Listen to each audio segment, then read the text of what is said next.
নমস্কাৰ ৰাইজ, আজি মই নলবাৰী টাউন গৈ আছিলোঁ। নলবাৰী টাউন গৈ ৰেষ্টুৰেণ্ট এখনত সোমালোঁ। এখন ফেমিলি ৰেষ্টুৰেণ্ট আৰু ৰিজৰ্টৰ হয়।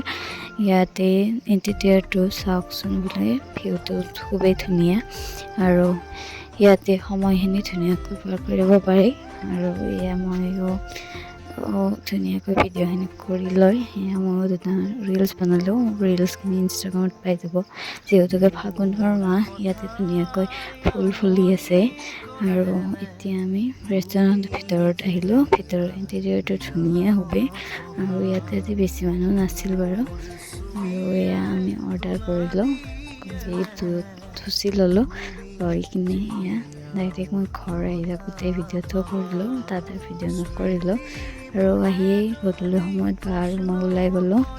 বাৰ অকণমান কাম আছিল, তাত আমি গৈ এয়া বিউটি পাৰ্লাৰত কামখিনি কৰি লৈ উঠি আকৌ আমি গধূলি কিবা এটা খাবলৈ আহিলোঁ।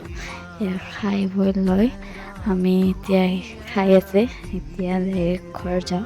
আজি মিনি ব্লগটো সিহঁতে সামৰিছোঁ। Bye bye.